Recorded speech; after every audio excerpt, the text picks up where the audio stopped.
Les bonnes résolutions, tu connais, n'est-ce pas?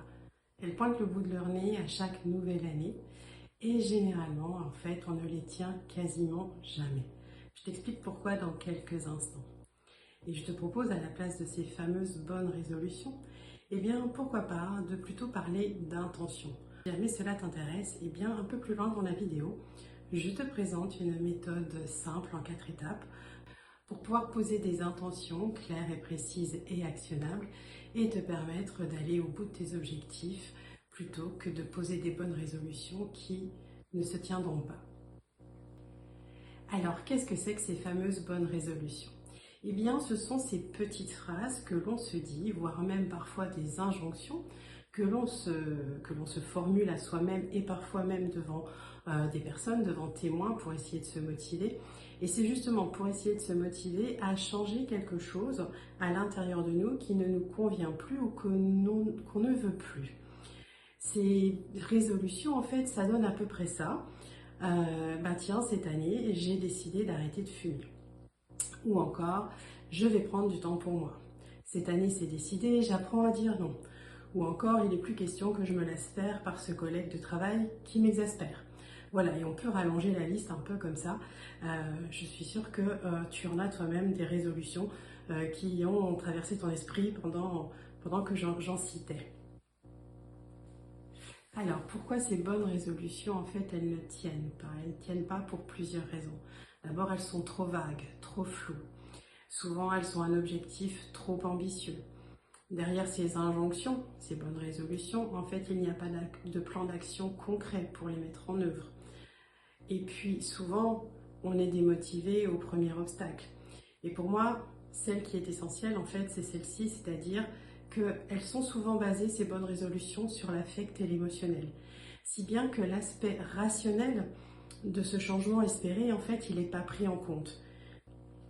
Alors, si on changeait de point de vue, si on changeait de regard sur la manière de procéder, est-ce qu'on ne pourrait pas passer des bonnes résolutions à poser des intentions claires et précises? Et pour ce faire, on arrive à la méthode en 4 étapes que je te propose. La première étape, en fait, c'est de poser clairement tes intentions en utilisant ce qu'on appelle la méthode SMART. S pour spécifique. C'est-à-dire que voilà, tu notes clairement ton intention, vraiment très ciblée, et tu oublies le vague, tu oublies le flou, tu cibles, tu pointes. Le M, c'est mesurable. Mesurable, pourquoi? Parce que tu dois pouvoir voir dans cette intention, eh bien, la progression, comment tu évolues. Le A, c'est pour atteignable ou acceptable. Qu'est-ce que ça signifie? Ça signifie en fait que quand tu poses cette intention, tu dois prendre en compte les capacités dont tu disposes pour atteindre l'objectif final. Le R, ça veut dire réalisable. Réalisable, ça veut dire que ton intention, eh bien, elle est pertinente et surtout, elle est réaliste. Elle peut se faire, il n'y a rien d'inaccessible. Le T, c'est pour la temporalité. Ça veut dire quoi? Ça veut dire que l'intention, quand tu la poses au départ, eh bien, tu dois y mettre une temporalité en te disant, voilà, j'ai tout ce laps de temps qui peut être variable d'une personne à l'autre pour atteindre mon objectif et mettre en place mon intention claire que j'ai formulée au départ.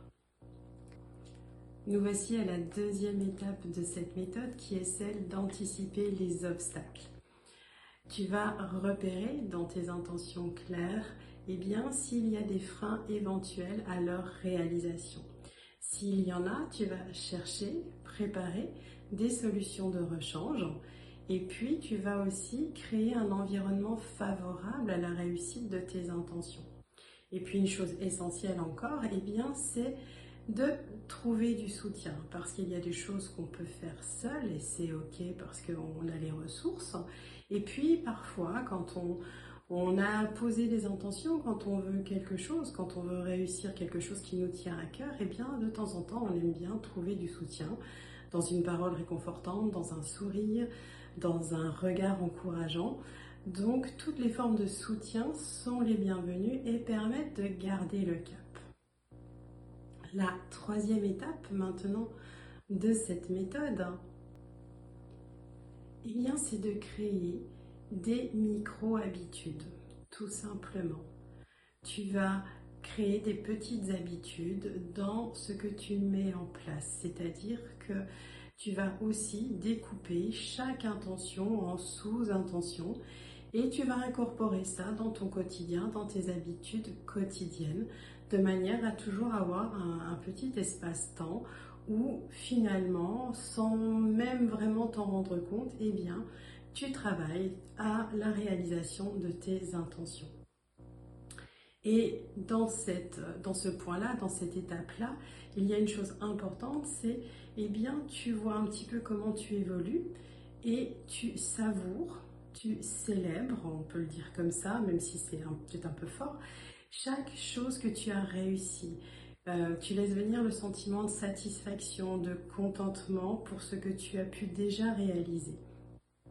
La quatrième et dernière étape de cette méthode, en fait, c'est de réaliser un suivi et pourquoi pas de faire des ajustements. En fait, tu vas faire des petits bilans réguliers et puis tu vas voir où tu en es. Et puis dans ce que tu as réalisé, peut-être que, eh bien, il y a des choses qui ne vont pas te convenir ou que tu aimerais faire autrement, eh bien, tu ajustes. Voilà, tu changes un petit peu de trajectoire, de cap, tu fais les ajustements qui sont bons pour toi et surtout tu les fais sans culpabilité parce que si tu as des ajustements à faire, c'est pour que ce soit encore mieux. Donc, next, la culpabilité. Et puis, tu vas garder le cap, le focus sur la progression, sur ton évolution. Et bien évidemment, tu ne cherches pas la perfection. Parce que je sais que tu le sais, que la perfection n'existe pas. Mais qu'en tant qu'être humain, un petit peu pointilleux, on a parfois tendance à vouloir aller chercher la perfection. Et du coup, eh bien, on n'est jamais réellement satisfait. Or là, ce qui est important, eh bien, c'est vraiment de garder le cap sur toutes ces petites choses que tu as réussies. Voilà, tout simplement. Alors pourquoi je fais une différence en fait entre les bonnes résolutions et les intentions? Eh bien, c'est simplement parce que quand on évoque les bonnes résolutions, on parle sous le coup de l'envie. Mais l'envie, elle ne tient pas compte de notre motivation ou encore des moyens qu'on a pour parvenir à réaliser notre envie. Ce sont des phrases qui sont lancées comme ça, finalement, les résolutions. Alors que quand on prend le temps de poser des intentions, qu'on y réfléchit et que même on peut les noter sur papier, eh bien, là, tout de suite, on a un autre processus qui rentre en ligne de compte, quelque chose qui se fait différemment dans notre cerveau. Et là, on va aller voir, on va aller chercher notre motivation. Est-ce qu'on est réellement motivé? Est-ce qu'on a vraiment besoin de cette intention-là, là, maintenant? Qu'est-ce que ça va nous apporter? Et puis, eh bien là, après, une fois qu'on sait, on va voir un petit peu quels sont les moyens qu'on a à disposition, les ressources, pour parvenir. Voilà, et donc c'est pour cette raison que je fais vraiment une différence entre résolution et intention. Parce qu'au final, eh bien, on a un peu tendance à mélanger, à confondre l'envie, la motivation et les moyens d'y parvenir. Eh bien écoute, je te laisse tester, je te laisse me mettre un petit commentaire pour me dire ce que tu en as pensé après avoir pratiqué, et puis je te dis à bientôt, ciao!